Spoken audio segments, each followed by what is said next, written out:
सातवां अनुवाक के बारे में, ब्रह्मानंद वल्ली का सातवां अनुवाक कल हम देख रहे थे।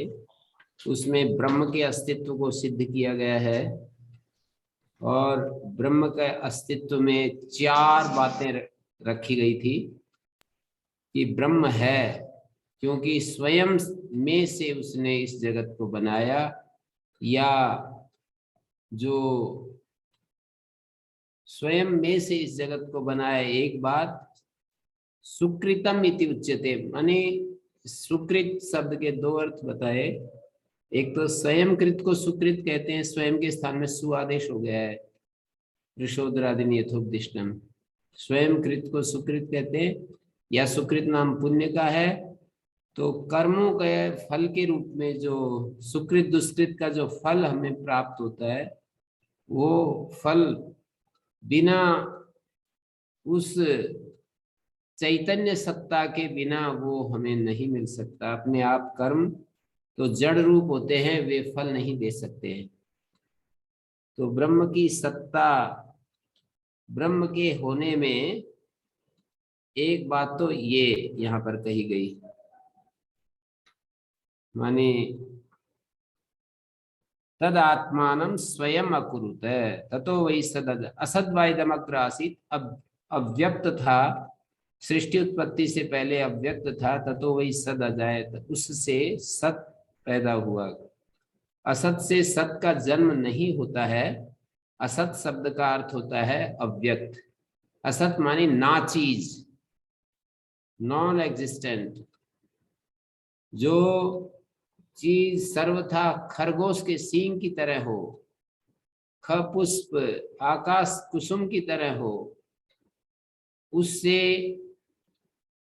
कोई सत्तात्मक चीज पैदा नहीं हो सकती। तो असत का अर्थ ना चीज नहीं है, असत माने अव्यक्त। अव्यक्त से व्यक्त हुआ। असत व इदमग्रासी, इदम मानी ये नाम रूपात्मक जो जगत है, ये पहले सृष्टि उत्पत्ति से पहले अव्यक्त अवस्था में था। ततो वही सद अजायत, उस असत से, तथा मानी उस असत से सद अजायत, ये सत पैदा हुआ। सत अभिव्यक्ति में आया, नाम रूप के रूप में प्रकट हुआ, नाम और रूप के स्वरूप में प्रकट हुआ। तद आत्मानं स्वयं अकुरुत, उसने अकुरुत क्रिया का जो कर्ता है वो यहाँ पर तद है। तद असत शब्दवाच्यम स्वयमेव आत्मानं वेव अकुरुत कृतवत। माने यहाँ पर प्रश्न ये बन रहा था, क्या उससे अलग हो गया ये जगत? पिता से जैसे पुत्र हमको अलग दिखाई देता है, ऐसे उससे ये जगत अलग हो गया? तो श्रुति कहती है नहीं नहीं, ऐसा नहीं है। तद आत्मानं स्वयं अकुरुत है। उस असत शब्दवाच्य, अव्यक्त शब्दवाच्य, अव्याकृत शब्दवाच्य, अव्याकृत शब्दवाच्य उस परमेश्वर से वह असत शब्दवाच्य परमेश्वर, वह प्रथमा विभक्ति में अर्थ करेंगे, वह परमेश्वर आत्मानं स्वयं अकुरुत है। अपने आप को स्वयं उसने इस रूप में कर दिया। स्वयं एव आत्मानं, स्वयं अपने को अकुरुत कृतवत, अपने को जगत रूप में कर दिया।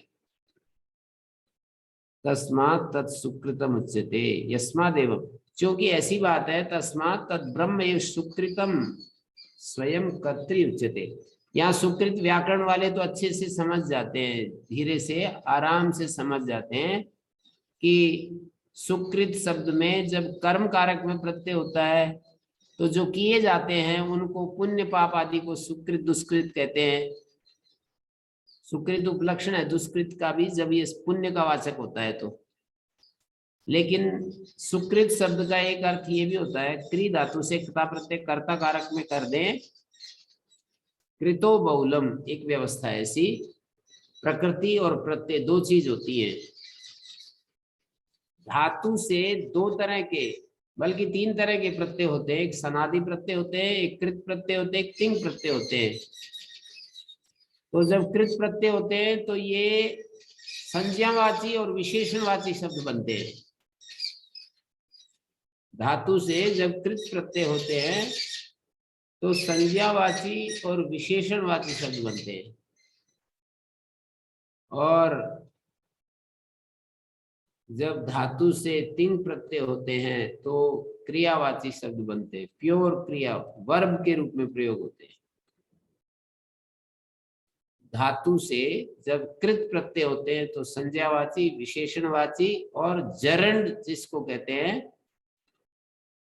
अंग्रेजी में जिसका जेरेंड शब्द से अनुवाद होता है, और पार्टिसिपल के रूप में जिसको जानते हैं अंग्रेजी में, जेरेंड और पार्टिसिपल,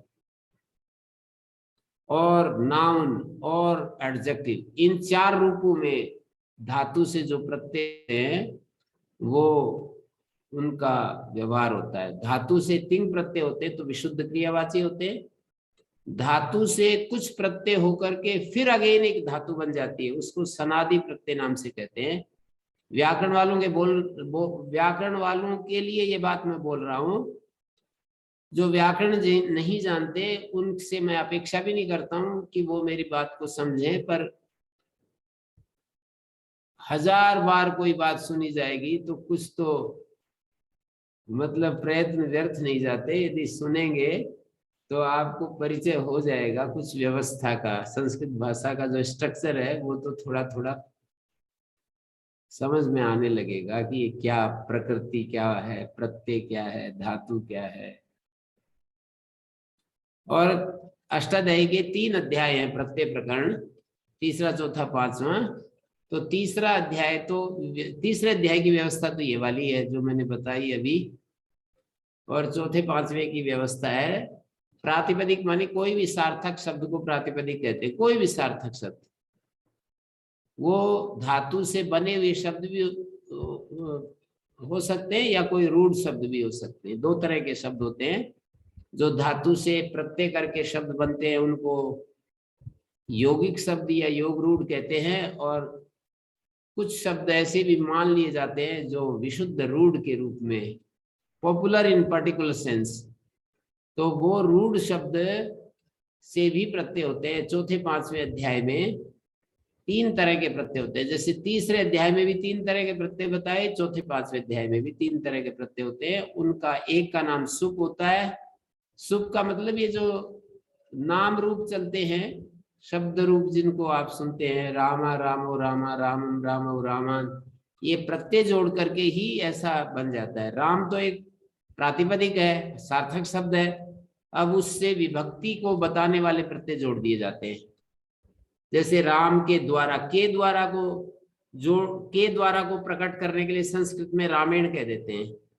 राम से पुस्तक ले लो, से को बताने के लिए उसी शब्द में प्रत्यय जोड़ देते हैं। हिंदी और अंग्रेजी में शब्द में नहीं जोड़ते, बल्कि उससे अलग वो विभक्ति का बोधक शब्द हमें रखना होता है। जैसे फ्रॉम राम, बाय राम, ऐसे ऐसे अलग अलग शब्द रखने पड़ते हैं। हिंदी में बोले राम से, राम के द्वारा, राम के लिए, संस्कृत में उसी शब्द में विभक्ति जोड़ देते हैं, तो रामाय ऐसा होता है। तो ये मूलगत थोड़ा सा भेद है इन तीनों भाषाओं में। ज्यादा तो मैं जानता नहीं दूसरी भाषाएं, पर इनके स्ट्रक्चर को जानता हूँ। अंग्रेजी भी नहीं जानता, पर अंग्रेजी के स्ट्रक्चर को जानता हूँ कि अंग्रेजी किस तरह से, अंग्रेजी का जो एक ढांचा है वो कैसा है। तो अब एक तो सुप प्रत्यय होते हैं जो प्रातिपदिक से, प्रातिपदिक का माने सार्थक शब्द। जैसे राम एक सार्थक शब्द है, कृष्ण एक सार्थक शब्द है, वृक्ष एक सार्थक शब्द है, गो एक सार्थक शब्द है, भवनम एक सार्थक शब्द है, शरीरम एक सार्थक शब्द है, मनुष्य एक सार्थक शब्द है, नरः एक सार्थक शब्द है। सार्थक शब्द से ये जो सुप प्रत्यय होते हैं, सुप प्रत्यय, जैसे धातु से तिंग प्रत्यय जुड़ते हैं तो क्रियावाची शब्द बनते हैं, धातु से सुप प्रत्यय जुड़ते हैं तो विभक्ति के अर्थ को देने वाला शब्द बन जाता है, विभक्ति सहित शब्द कहलाता है, नाम रूप, शब्द रूप। एक सार्थक शब्द से स्त्री प्रत्यय जुड़ते हैं, जैसे कुमार से कुमारी, ब्राह्मण से ब्राह्मणी, अज से अजा, तो इस तरह के शब्द होते हैं। अज एक शब्द ही गोट, अंग्रेजी में ही गोट कहते हैं, और अजा को सी गोट, ऐसा व्यवहार होता है। तो मानी स्त्री प्रत्यय तो 8 ही है, सुप प्रत्यय 21 हैं, तिंग प्रत्यय 18 हैं, और धातु से सनादि प्रत्यय 14 हैं, और कृत प्रत्यय कई सौ। ऐसे ही यदि हम चौथे 5वें अध्याय में देखें तो सुप प्रत्यय तो केवल 21 हैं, स्त्री प्रत्यय 8 हैं, और तद्धित प्रत्यय सैकड़ों है। तो कृत प्रत्यय और तद्धित प्रत्यय बहुत ज्यादा होते हैं संख्या में, सैकड़ों की संख्या है। प्रत्यय वो होता है जो किसी शब्द के बाद में जुड़ता है, अपवाद अलग है। तद्धित प्रत्यय एक ऐसा भी है जो शब्द के पहले आकर के जुड़ जाता है, लेकिन मोस्टली सारे ही प्रत्यय शब्द के अंत में जाकर के बैठते हैं। ये संस्कृत भाषा का स्ट्रक्चर है। पता है, मेरे को ध्यान है कि मैं किस बात को समझाने के लिए इतने शब्दों का प्रयोग कर रहा हूँ। ऐसा नहीं कि मैं ऐसे बोलता चला जा रहा हूँ, मुझे ध्यान है कि मैं क्या बताना चाह रहा हूँ। मैं ये बताना चाहता हूँ कि यहाँ पर एक सुकृत शब्द आया, तस्मात् तत्सुकृतम उच्यते। सुकृतम उच्यते, ये जो बात कही इसका अर्थ बताना चाह रहा हूँ। सुकृत का मतलब अच्छे से करने वाला, अच्छे से जिसको किया जाता है। ये कर्म प्रत्यय है, कर्म कारक में प्रत्यय होगा तो अच्छे से जिसको किया जाए वो सुकृत, और अच्छे से करने वाले को या स्वयं से करने वाले को सुकृत कहेंगे जब कर्ता कारक में प्रत्यय। कर्ता प्रत्यय जो है वो कर्ता कारक में नहीं होता मोस्टली, लेकिन हो भी जाता है। ये सब प्रत्ययों की व्यवस्था यदि हमें पता चल जाए तो बहुत ही ज्यादा हमारे को संस्कृत, ये आप लोग जो पढ़ते हो इससे हजारों गुना ज्यादा आनंद होता है ये संस्कृत भाषा जानने वालों को। यदि ठीक से यदि ठीक से इसको कोई पढ़ने वाला ठीक से हो और पढ़ाने वाला भी ठीक से मिल जाए तो ये बहुत ज्यादा हमारे लिए आनंद का विषय हो जाता है। क्योंकि भाषा के माध्यम से जो चीजें कही जाती है, भाषा का बोध यदि हमारे को होता है तो वो बैठती चली जाती है, फिर भूलती भी नहीं है, फिर उस पर विचार भी आसानी से हम कर सकते हैं। तो ये प्रत्ययों का, प्रकृति का, प्रत्ययों का, मेरे से कोई व्यक्ति सुनेगा तो कुछ न कुछ तो उसका। हमारे वहाँ योगग्राम में एक वो थे हमारे, मेरे साथ रहते थे, तो वो साथ रहते रहते जो है ना इतनी बात, एक दिन मेरे को पूछने लगे, वो शब्द मैं भूल गया, वो पूछने लगे कि इस शब्द को किस कारण से, इस शब्द में, इस शब्द का जो प्रयोग होता है, इस शब्द का कारण क्या है, किस कारण से इस शब्द का व्यवहार होता है। क्योंकि मैं प्राय बोलता रहता था कि मनन करने के कारण मनुष्य को मनुष्य कहते हैं। जो मनुष्य होता है उसको मनुष्य इसलिए कहते हैं कि वो मनन करता है, और व्रश्चन क्रिया के कारण से वृक्ष को वृक्ष कहते हैं, गमन क्रिया के कारण से गाय प्राणी को गो कहते हैं, मार्ग को शीघ्र व्याप्त करने के कारण अश्व को अश्व कहते हैं। तो ये बात सुनते सुनते बिल्कुल व्याकरण का क ख ही नहीं जाता था उसको, लेकिन ये प्रश्न कर बैठा, उसको व्याकरण का क ख भी पता नहीं था।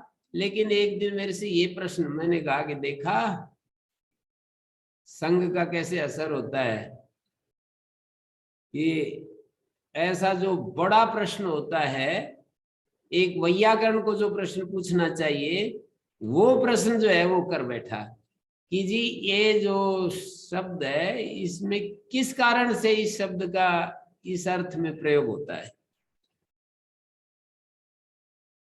तो सुकृत शब्द जो है किसी क्रिया को और कारक को बताने वाला है। ये कृदंत शब्द जो होते हैं क्रिया और कारक को बताते हैं, और तद्धित प्रत्यांत जो शब्द है, कृत एक नाम है। ऐसे बार बार सुनने से आपको परिचय हो जाएगा। जैसे किसी शब्द को बार बार सुनते रहते हैं तो अच्छा इनको कृत कह रहे हैं।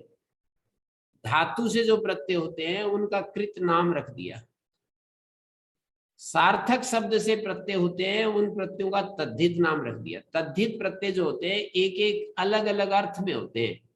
जैसे दशरथ के पुत्र को, अपत्य को, संतान को दासरथ कहते हैं या दासरथी कहते हैं। जैसे धृतराष्ट्र के पुत्र को धार्तराष्ट्र कहते हैं।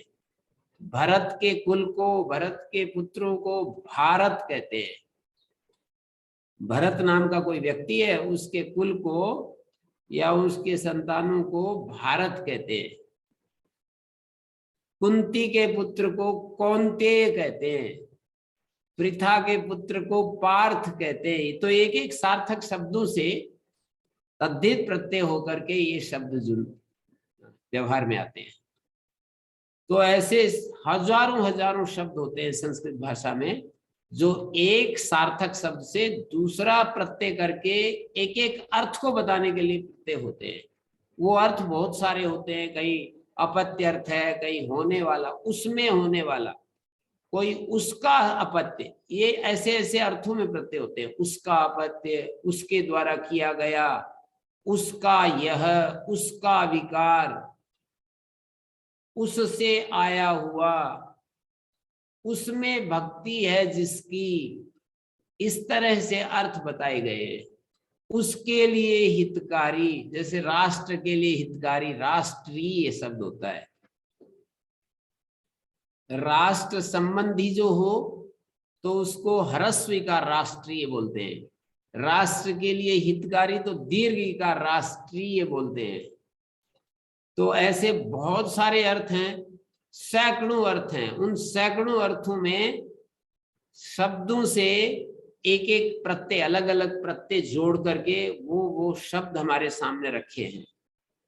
माने वो शब्द व्यवहार में प्रयोग होते हैं। उन व्यवहार में प्रयुक्त होने वाले शब्दों को वैयाकरण लोग कि भाई ये शब्द है, ये अर्थ है, ये प्रत्यय, ये शब्द है, इस अर्थ में ये प्रत्यय हो गया। ये मोटी सी भाषा बताई, उसमें भी कुछ बारीकियां बहुत सारी है कि किस प्रकृति से प्रत्यय होता है, प्रकृति का विशेषण क्या है, प्रत्यय होता है तो उस प्रत्यय का अर्थ क्या होता है, प्रत्यार्थ का विशेषण क्या है, प्रकृत्यर्थ विशेषण, प्रत्यार्थ विशेषण। प्रकृति और प्रत्यय दो चीज, प्रकृत्यर्थ और प्रत्यार्थ दो चीज, प्रकृत्यर्थ विशेषण और प्रत्यार्थ विशेषण ये दो चीज। मैंने पहले प्रकृति प्रत्यय का, फिर प्रकृत्यर्थ प्रत्यार्थ का, फिर प्रकृत्यर्थ विशेषण प्रत्यार्थ विशेषण का। तो ऐसे आप समझ सकते हैं इनको धीरे धीरे। बार बार सुनोगे तो आप भी अछूते नहीं रह पाएंगे। किसी वैयाकरण से ये पढ़ोगे यदि, वो ऐसे उदासीन भाषा बोल देते हैं कई लोग, अरे अर्थ के ऊपर टिकना चाहिए, क्या शब्दों के पीछे पड़ जाते हैं ये वैयाकरण लोग। हमें जो है, हम तो अर्थ को समझना चाहते हैं, इन शब्दों को क्यों गिटपिट करते रहते हैं, सूत्रों को बोलते रहते हैं। तो ऐसा हमारा अभिप्राय, हमारा भी ऐसा ही है कि अर्थ तक पहुंचे। लेकिन अर्थ तक पहुंचने के लिए ये माध्यम है। सूत्रों के द्वारा एक तो शब्दों के स्वरूप को समझना होता है, वो तो बड़ा मुश्किल है, सब नहीं समझ सकते। पर मैं जिस शैली में आपके सामने बातें रख रहा हूं या मैं रखता रहता हूं, 20-30 बार मेरी बातें सुनी तो आपके दिमाग में वो स्थिति उत्पन्न हो जाएगी कि आपको संस्कृत भाषा का स्ट्रक्चर पता लग जाएगा। 20, 30, 50, 100 बार, बस 100 बार यदि आपने, मतलब 20-30 मैंने इसलिए बोला, जो ज्यादा ब्राइट, तेजस्वी, मस्त, बुद्धिमान जो लोग हैं वो 20-30 बार में हो जाएगा काम। जो मध्यम है तो 60-70 बार में हो जाएगा। थोड़े और तृतीय श्रेणी के 100 बार में हो जाएगा। 100 बार ऐसी ऐसी बातें यदि सुनते रहेंगे अलग अलग समय, मतलब लगातार रोजाना नहीं, वो बोर भी हो जाते हैं रोजाना सुनने से। जब कोई चीज समझ में नहीं आती तो रास्ता ब्लॉक करके और रख देते हैं कि अब ये भाषा इनको बोलने दो, अब ये अपने काम की चीज नहीं है, अब इनको कथा कहने दो। तो ऐसा यदि हमारा रास्ता अवरुद्ध हो जाता है तब तो नहीं आएगा समझ में, पर हम रुचि लेते हैं और हम सुनते हैं, उन शब्दों का बार बार जो प्रयोग होता है उनको हम देखते हैं। अष्टाध्यायी के माध्यम से शब्दों का जो बोध है वो तो मुश्किल काम है, वो तो अष्टाध्यायी पढ़ने वालों के लिए छोड़ दो। बाकी आप लोग अष्टाध्यायी तो पढ़ नहीं रहे, पर संस्कृत भाषा का जो स्ट्रक्चर है वो तो थोड़ा पता चलना ही चाहिए। जैसे यहाँ पर सुकृत शब्द आ गया, तस्मात् तत् सुकृतम उच्यते। सुकृत का मतलब ये होता है कि वो स्वयं करने वाला। श्रुति ही तद आत्मानम स्वयं अकुरुत, ऐसा व्याख्यान किया श्रुति ने। कपोल कल्पित अर्थ नहीं है ये कि सुकृत का अर्थ जो है, एक महान वैयाकरण है ये भाष्यकार आचार्य शंकर जो हैं, इसलिए वो शब्दों का जो अर्थ लिखते हैं वो पाणिनि का पूरा आदर करते हुए वो शब्दों का अर्थ बताते हैं हमारे को। तो तद आत्मानम अंत साक्षी बोलते हैं इसको, शास्त्र की अंत साक्षी। तो एक लॉजिक आदि होता है उसको बाह्य साक्षी बोलते हैं। बाह्य साक्षी का मतलब कोई युक्ति तर्क लॉजिक, तो उसको बाह्य साक्षी कहते हैं। और ये अंत साक्षी जो श्रुति में ही ऐसा कुछ हमको पता चल जाए, श्रुति के शब्दों से ही ऐसा पता चल जाए कि इसका श्रुति ये अर्थ कहना चाहती है। जैसे अंत साक्षी है, दृष्टा दृषि मात्रा शुद्धो भी प्रत्यानुपश्य।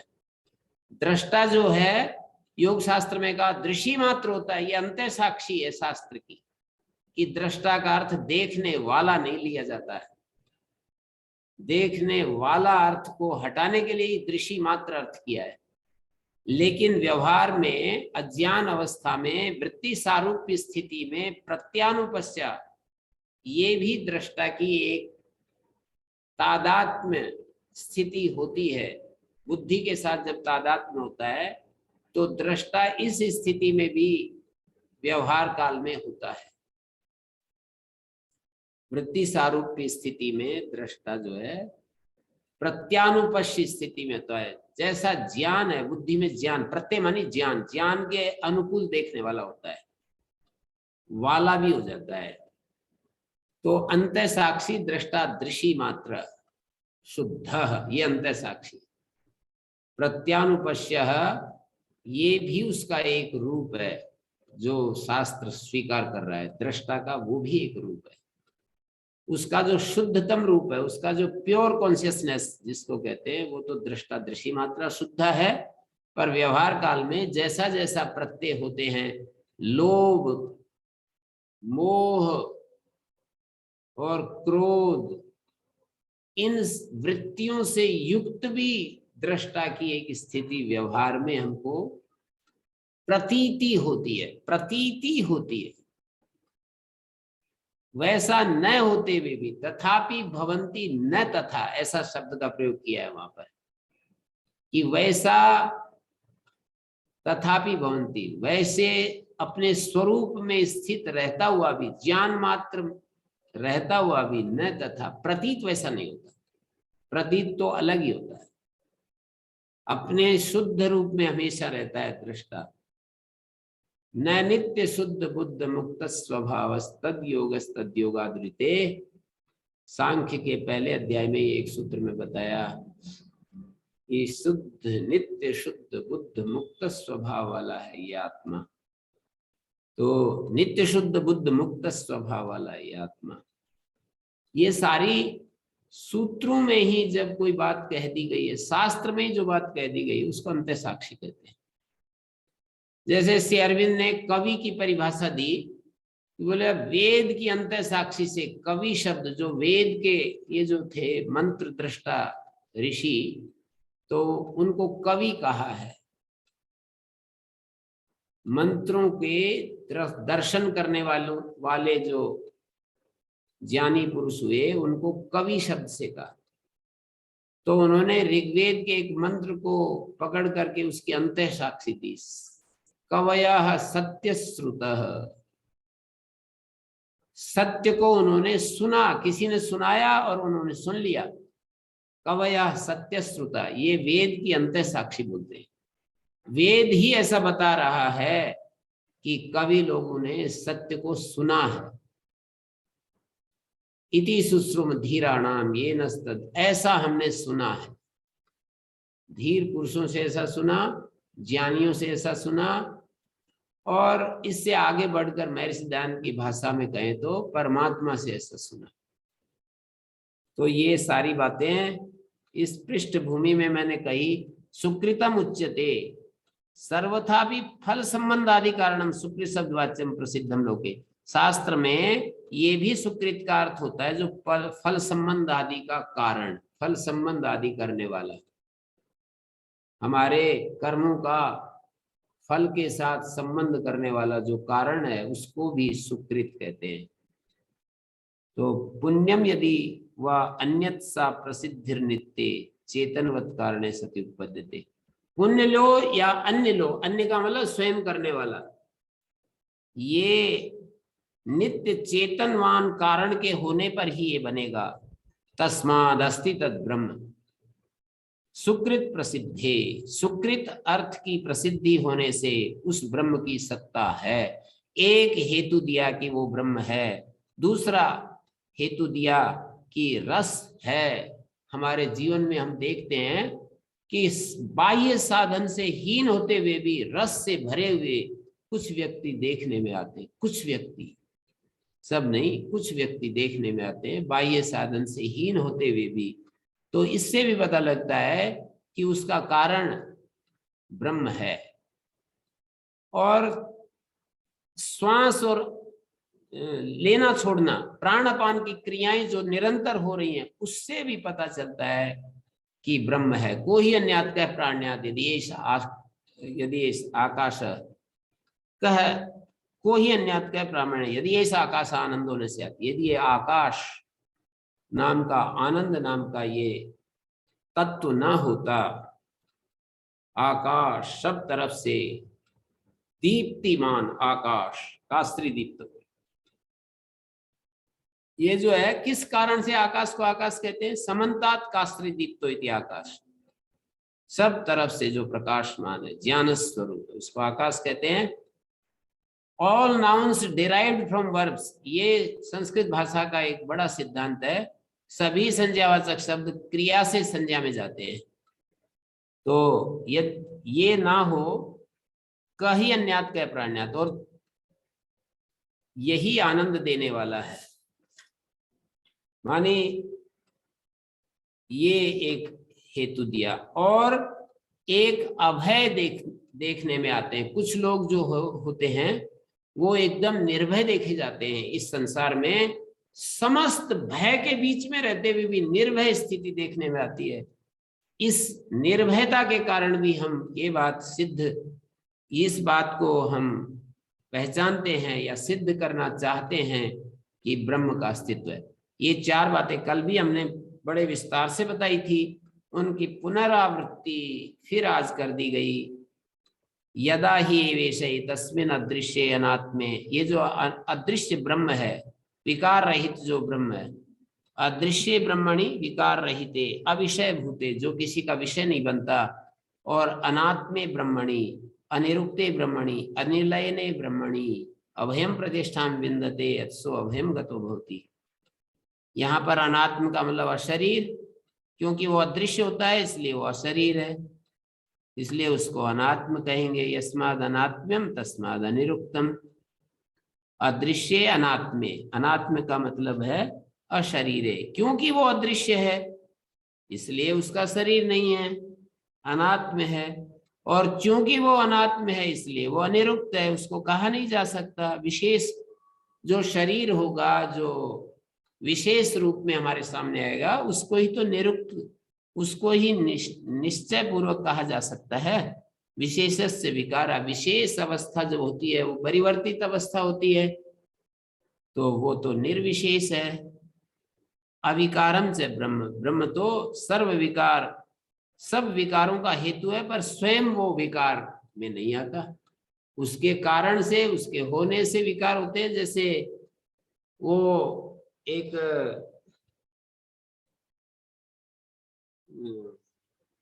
केमिस्ट्री में एक ऐसा तत्व होता है जिसके होने से सारे परिवर्तन होते हैं, पर उसमें परिवर्तन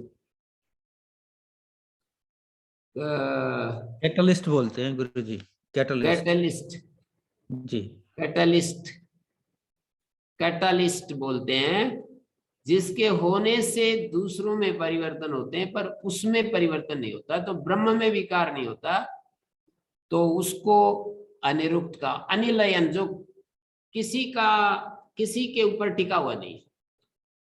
निलयन आधार को कहते हैं, अनिलयन मानी वो अनाधार है, उसका कोई आधार नहीं है। अभयम, उस ब्रह्म में अभय प्रतिष्ठा को, अभय जो है ये प्रतिष्ठा का विशेषण है, या अभयाम के अर्थ में अभय शब्द प्रयोग हो रहा है। मानी ये जो है लिंगांतर, लिंग विपर्य बोलते हैं इसको, अभयाम के अर्थ में अभयम शब्द का प्रयोग हो गया। या फिर इसको आप अभयम विंदते ऐसे भी समझ, क्रिया विशेषण भी मान सकते, विंदते क्रिया का विशेषण। भय रहित स्थिति को प्राप्त करता है जो, अभयम गतो भवति, तो वो निश्चय ही अभय हो जाता है। और इसमें जरा सा भी, उत्मानी भी, अरम, अल्पम, अंतरम कुरुते, अंतरम कुरुते, तो फिर क्या होता है, भेद करता है, तो उसको अंतरम कुरुते, भेद करता है, तो उसको हमेशा भय रहता है उस परमात्मा में। और ये जीव के रूप में जो बना हुआ है, इन दोनों में यदि कोई अंतर करता है तो फिर भय रहता है। तत्वे भयम विदुषो अमनमानस, अमनमानस विदुषो भयम भवति तदप्य श्लोक भवति। इसके लिए आगे का श्लोक है।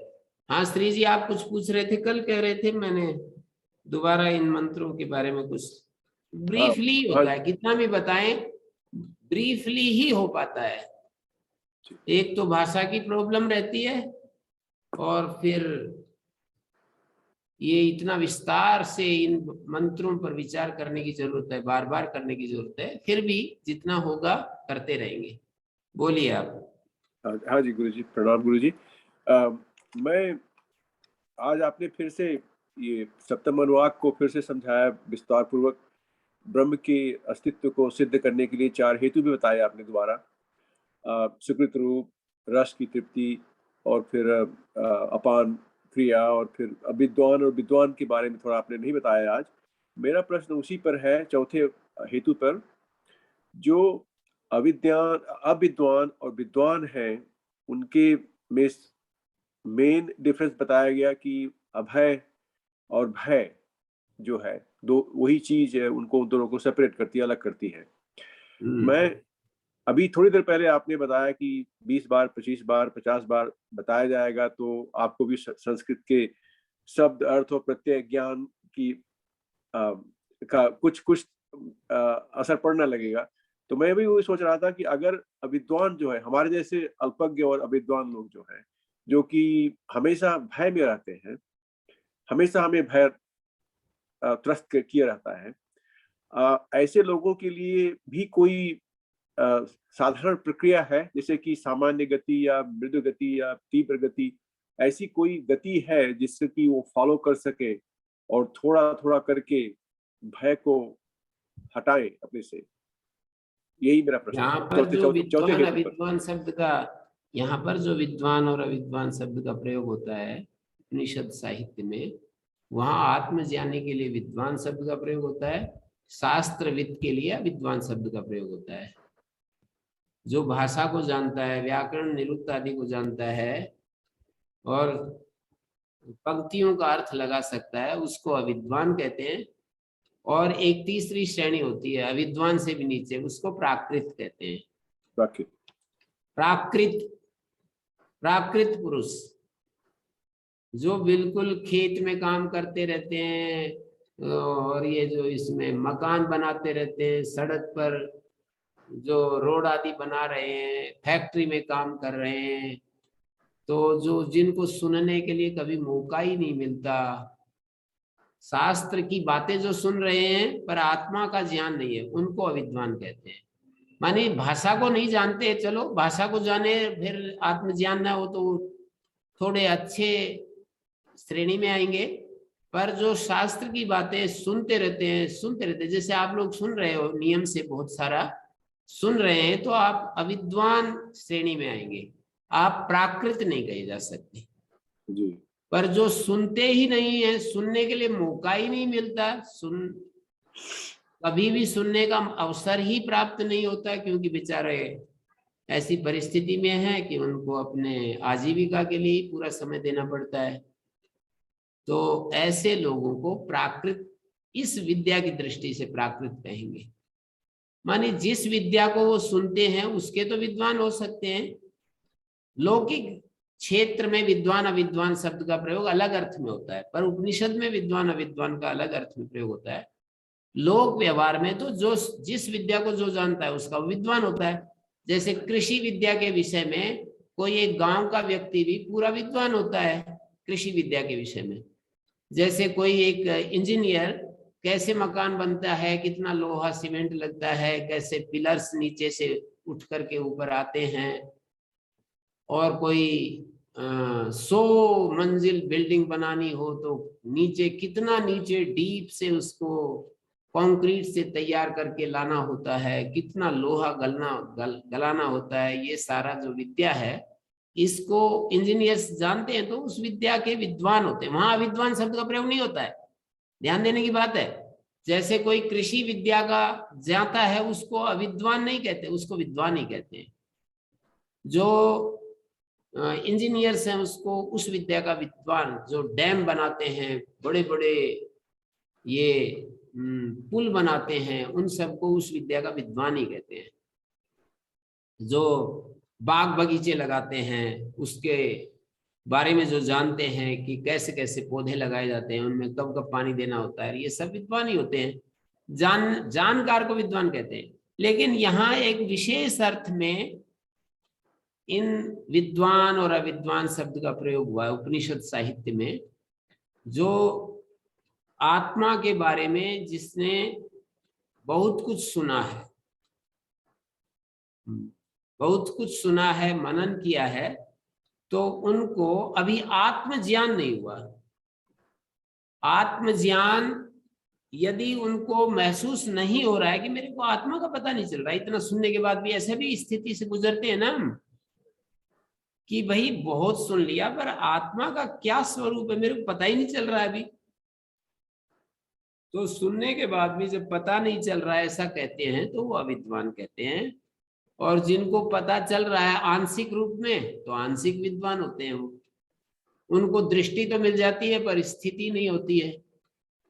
जैसे एक आदमी जब ऐसी चर्चा होती है तो वो ठीक ठीक समझ रहे होते हैं, लेकिन व्यवहार काल में मन के साथ, बुद्धि के साथ, शरीर के साथ तादात्म्य होने के कारण से उनमें प्रतिक्रियाएं भी होती हैं, और वे उनको कोई दोष बता दिया जाए तो वो सहन नहीं कर पाते हैं। तत्काल दूसरे को, जैसे दूसरे को भी दोष युक्त बता देंगे कि आप कौन से भले हैं, आप में भी तो ये दोष है।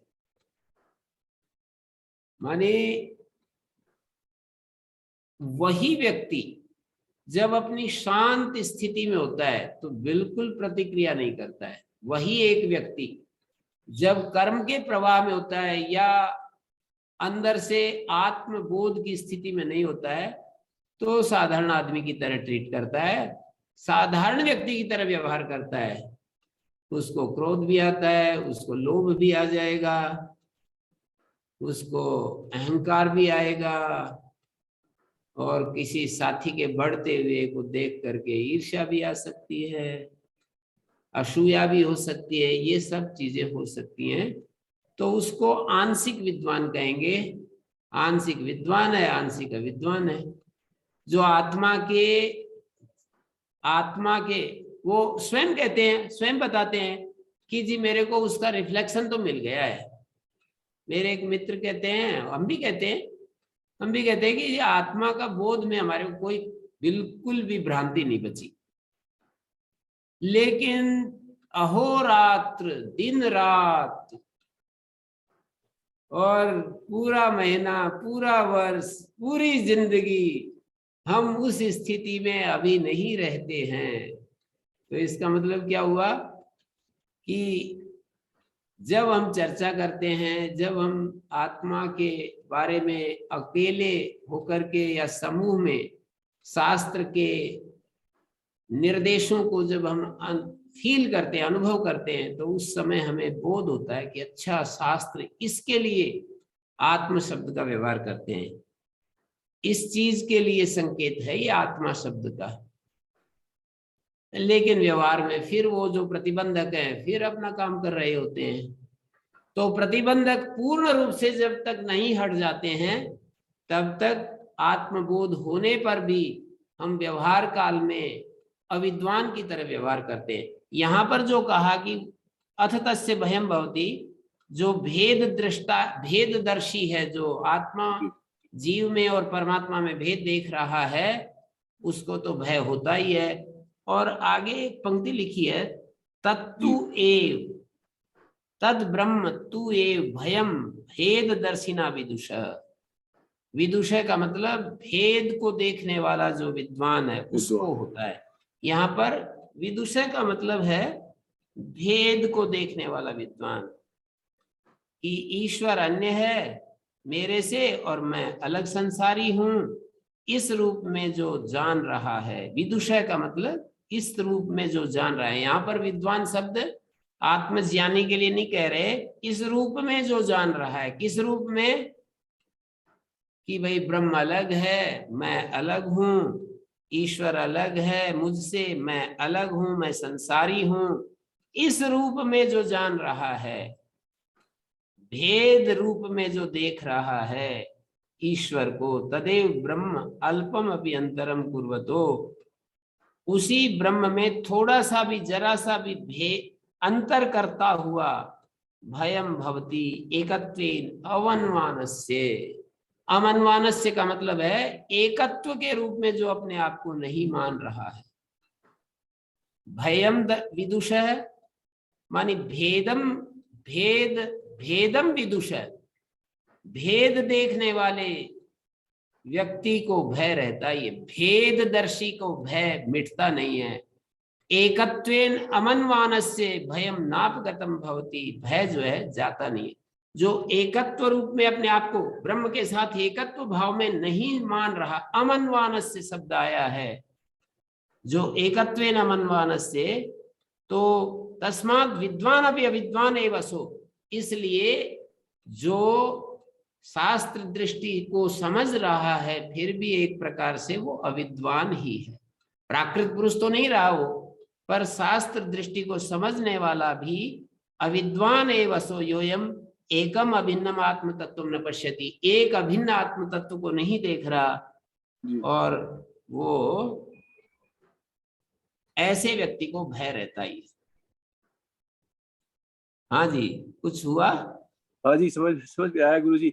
लेकिन फिर इसी अनुवाद के उपसंहार में अंत में उन्होंने ये भी बताया कि जिन्हें उच्छेद्य और अनुच्छेद्य, ये तो थोड़ा सब शब्द जो है ना जी, ये समझने में थोड़ा सा धैर्य रखने की जरूरत पड़ेगी जी। ये शब्द उच्छेद हेतु दर्शनार्थी उच्छेद्य अभिमतस्य भयम भवति, अनुच्छेद्यो ही उच्छेद हेतु तत्र असति उच्छेद हेतु अनुच्छेद्ये न तद दर्शन कार्यम भयम युक्तम।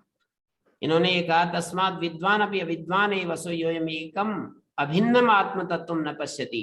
एक अभिन्न आत्म तत्व को नहीं देखता, नहीं देख रहा है, अमन्वानस्य, एकत्वेन अमन्वानस्य। और विदुषः शब्द का मतलब भेद दर्शिनो भयम भवत्येव, तत्व एव भयम विदुषः माने भेद दर्शिना विदुषः, भेद देखने वाले विद्वान को ईश्वर अलग और मैं अलग, संसारी, ईश्वर मुझसे अलग, इस रूप में जो विद्वान है, इस रूप में जो जानने वाला है और एकत्वेन अमन्वान है, एकत्व रूप में उस आत्म तत्व को नहीं जान पा रहा है, अमन्वान का मतलब नहीं जान पा रहा है, उसको भय होता है। और इसके बाद ये मीमांसा की है भाष्यकार ने कि तस्मात् विद्वान अपि अविद्वान एव सो, इसलिए विद्वान होता हुआ भी ये अविद्वान ही होता है। योयम एकम अभिन्नम आत्म तत्व न पश्यति, जो एक अभिन्न आत्म तत्व को नहीं देखता। उच्छेद हेतु दर्शनात्, उच्छेद माने नाश पीड़ा आदि, तत्कारण वस्तु ज्ञानात्, मतलब इसलिए उसको आत्म तत्व न पश्यति उच्छेद हेतु दर्शनात्।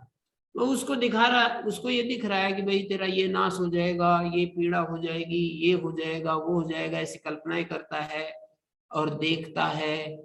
तो उच्छेद हेतु दर्शनात्, उच्छेद का हेतु दर्शन होने से उच्छेद्य अभिमतस्य भयम भवति, दर्शनाद्धि उच्छेद्याभिमत, उच्छेद्य रूप में अपने आप को जो मान रहा है कि मेरा नाश हो जाएगा, मैं मर जाऊंगा, मैं टूट जाऊंगा, ऐसा यदि हो जाएगा तो ऐसा हो जाएगा, उच्छेद्य अभिमतस्य भयम भवति, अपने आप का नाश समझने वाले को तो भय आएगा ही। अनुच्छेद्यो ही उच्छेद हेतु, ये जो उच्छेद हेतु है आत्म तत्व के बिना अनुच्छेद्य बना रहता है। जी। ये जो आत्म तत्व का ज्ञान जब तक नहीं होता तब तक उच्छेद होने का जो कारण है वो अनुच्छेद्य रहता है, उसको नहीं काटा जा सकता। अनुच्छेद्य का मतलब होता है उसको नहीं काटा जा सकता। उच्छेद का हेतु अनुच्छेद रहता है, अनुच्छेद्य रहता है। असति उच्छेद हेतु अनुच्छेद्यो न तद दर्शन कार्यम भयम युक्तम। अब कहते हैं असति उच्छेद हेतु, उच्छेद हेतु यदि चला गया, जी, कारण, उच्छेद का हेतु कारण यदि चला गया, जी, मतलब वो तो तभी जाएगा जब आत्म तत्व का एकत्व रूप से बोध हो जाएगा। उच्छेद हेतु के चले जाने पर, न रहने पर, असति उच्छेद हेतु अनुच्छेद्य, जो कि हमेशा बना रहता है, उच्छेद हेतु अनुच्छेद्य रूप में बना रहता है ना, वो यदि नहीं रहता तो तद दर्शन कार्यम भयम न युक्तम, उसका कार्य रूप में जो दर्शन कार्य जो भय है वो नहीं होता है। सर्वम च जगत भयवद, सारा का सारा संसार भयवद दृश्यते, भय से भरा हुआ दिखाई देता है। तस्मात् जगतो भय दर्शनात् गम्यते, जगत में भय दिखाई देने से ये निश्चय होता है तदस्ति भय कारणम उच्छेद हेतु, वो कारण जो भय का कारण है उच्छेद हेतु है कि मेरा नाश हो जाएगा, मैं मर जाऊंगा, मेरे संबंधियों का नाश हो जाएगा, मैं चला जाऊंगा। उच्छेद हेतु भय कारण विद्यमान है, भय कारण उच्छेद हेतु अनुच्छेद्यात्मकम, जो कि अनुच्छेद्यात्मक है, बिना ब्रह्म को जाने उस कारण का अनुच्छेद्य भाव बना रहता है, वो कटता नहीं है, वो जाता नहीं है, भय का कारण हटता नहीं है। यतो जगत विभेति, जिस उच्छेद हेतु के कारण डरता रहता है। और ये वाला जो ज्ञानी पुरुष है जो ब्रह्म को जान लेता है एकत्व में, तो उसका उच्छेद हेतु चला जाता है। जो अनुच्छेद्य था, उच्छेद हेतु जो कट नहीं रहा था वो कट जाता है, हट नहीं रहा था वो हट जाता है, और वो आत्म स्वरूप में रहता है, तो वो हमेशा निर्भय रहता है। ये बात कहना चाहते हैं। जी गुरु जी। ओम गुरु जी। हाँ जी गुरु जी, स्वामी दयानंद जी महाराज इसके एकदम विपरीत उदाहरण है। एकत्व को तो वो नकार भी रहे हैं और उनको भय भी नहीं हो रहा, नहीं नहीं नहीं, मैं तो यही धन्यवाद कहता जी। रहता हूँ कि महर्षि दयानंद इसके बिल्कुल एकदम सटीक उदाहरण है, क्योंकि वे परमात्मा के साथ एकत्व रूप में रहते हैं। वो कहते हैं उपासना एकदम यथा यथा उपासते से तथा होती। जब हम किसी की उपासना करते हैं तो वो हम वैसे ही हो जाते हैं। और वो पूछा है कि उपासना का क्या फल है, बोले उपासना के बहुत सारे फल हैं, लेकिन एक बड़ा फल ये है कि पर्वत के समान भी जब दुख आता है तो व्यक्ति उसमें विचलित नहीं होता है। तो एकत्व परंतु के गुरुजी वो साथ आत्मा का आत्मा मैंने परंतु बताया गुरुजी आत्मा का कि स्वरूप तो परमात्मा परमात्मा से भिन्न ही मानते हैं। स्वरूप, सुनिए सुनिए सुनिए, उनके दर्शन में आत्मा एक अलग चीज है, परमात्मा एक अलग चीज है। तो वो ये मानते हैं कि आत्मा परमात्मा के साथ एक ही भूत यदि हो जाता है तो ये घटना घटती है। वृत्ति सारूप्यमितरत्र भाष्य करते हुए उस सूत्र की, योग दर्शन के उस सूत्र का भाष्य करते हुए लिखते हैं कि व्यवहार काल में इन दोनों में, जो उपासक और अनुपासक में क्या भेद रहता है। बोले उपासक जो है वो हमेशा निर्भय रहता है, हर शोक से मुक्त रहता है, राग द्वेष से मुक्त रहता है।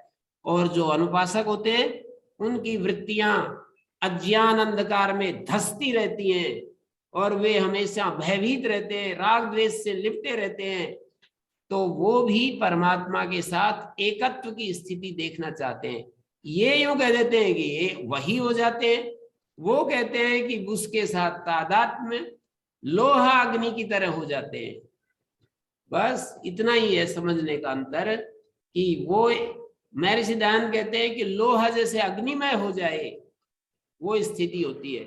उपनिषद वाले ये कह देते हैं कि वही हो जाते हैं जैसे नदियां अपने नाम रूप को छोड़कर समुद्रमय हो जाती हैं, और जैसे कि ये सब उदाहरण देते हैं। तो इसमें ज्यादा फर्क नहीं पड़ रहा है, मुझे तो बिल्कुल अंतर नहीं दिखाई देता है। मानी महर्षि दयानंद, मैं कल भी कह रहा था, परसों कल कह रहा था कि वो भेदवादी होते हुए भी वो अभेद में स्थित है, परमात्मा में स्थित है, परमात्मा के साथ अभिन्न होकर के रह रहे।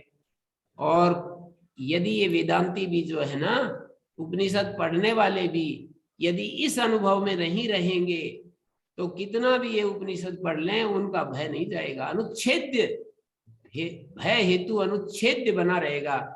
जो ये जो हमारा परोक्ष ज्ञान के द्वारा, ये उपनिषद के द्वारा जो हम पढ़ते हैं उससे जो हमें परोक्ष ज्ञान होता है, उसके द्वारा अपरोक्ष भ्रम की निवृत्ति नहीं होगी, अपरोक्ष भ्रम की निवृत्ति नहीं होगी। गुरुजी ये जो अनुच्छेद हेतु है ये तो समझ में आता है, क्योंकि जब जीवात्मा का अलग से अस्तित्व माना जाए तब भी वहां ये मतलब ये दृढ़ निश्चय होता है कि मुझे जो कर्मफल ईश्वर की व्यवस्था के अनुसार वैसा ही मिलेगा, क्योंकि मैंने कुछ बुरा किया नहीं तो मेरा बुरा होगा भी नहीं, और शरीर नष्ट होगा, आत्मा तो नष्ट होगी नहीं। तो जैसा यहाँ उधर हम अभी शब्द का प्रयोग करके जैसे ही परिभाषा की है, उससे मेरे को ऐसा लगता है कि मेल दिखा रहा। और बैठ जाएगा, कुछ दिन करते रहोगे तो हमारे जैसे बैठ गया आपके भी बैठ जाएगा। और विचार की कोई चीज नहीं घटी है, घटना घटी नहीं है, तो और विचार करो, और अवकाश रखो, निरंतर अवकाश बनाए रखो, और वो भी समय आ जाएगा। हाँ जी, और किसी का कोई प्रश्न?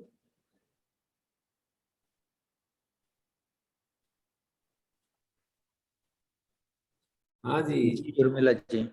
शेखर जी, हाँ जी। ओम प्रणाम गुरुजी।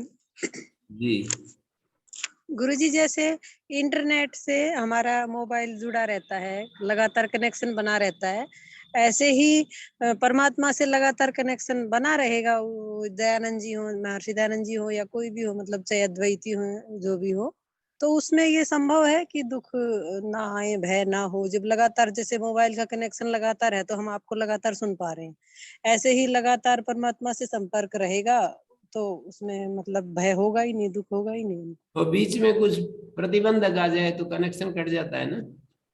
हाँ जी।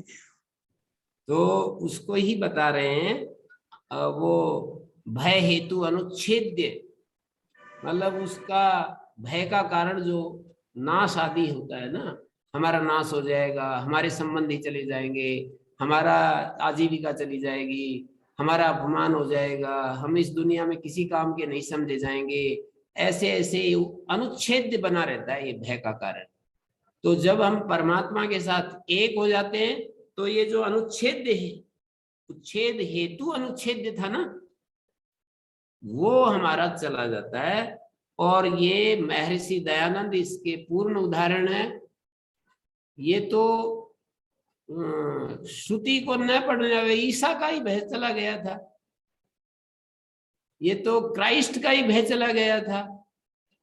एक क्षण के लिए उनके मन में आया, लेकिन अगले ही क्षण संभल गए और उन्होंने कहा कि उनको क्षमा कर देना, जो वो नहीं जानते वो क्या कर रहे हैं।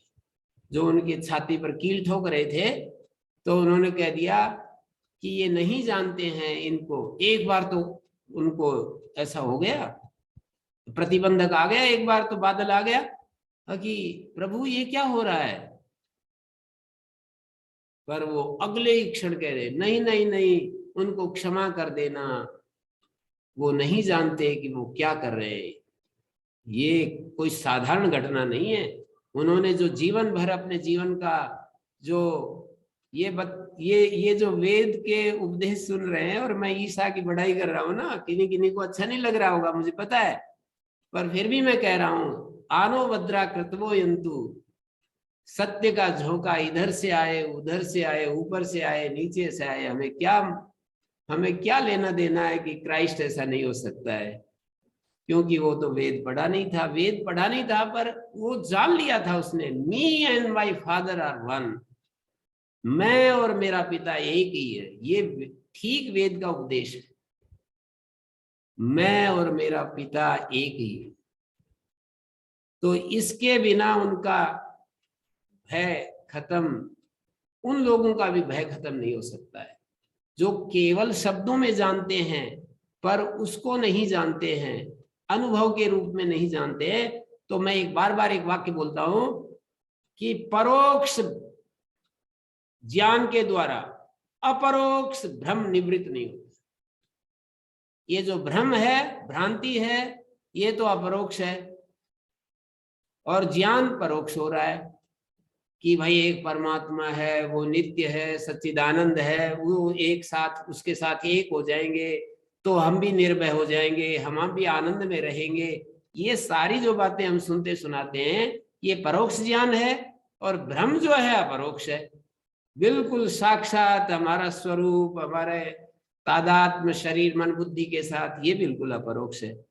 तो अपरोक्ष भ्रम निवृत्त नहीं होता है परोक्ष ज्ञान के द्वारा।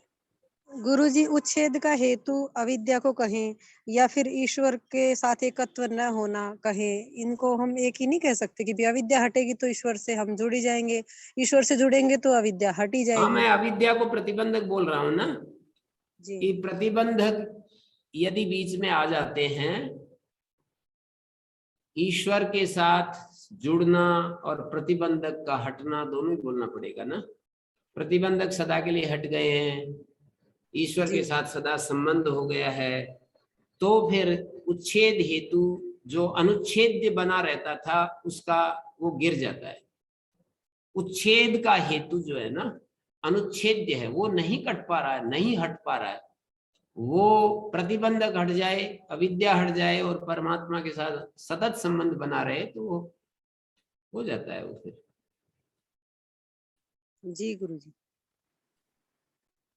गुरुजी क्षमा कीजिएगा, आपने एक तीसरे शब्द का इंट्रोड्यूस किया यहाँ पर, जिससे कि भेद ज्ञानी जो है वो विद्वान है और जो भेद ज्ञानी नहीं है वो अविद्वान है। फिर आपने प्राकृत शब्द लगा दिया।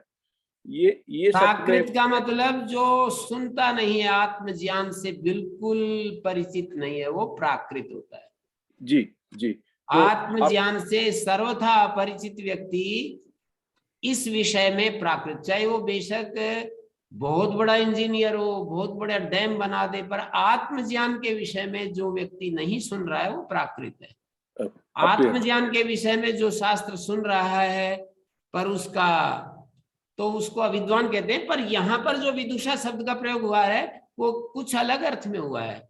यहाँ पर विदुषा का मतलब जो भेद देख रहा है, मतलब जो अपने आप को संसारी अनुभव कर रहा है। कह नहीं देते अजी हमारा कहाँ बह जाएगा, हम तो संसारी लपड़े में पड़े हुए हैं, हम तो इसमें दोषों में डूबे हुए हैं, ऐसे नहीं बोलते हैं।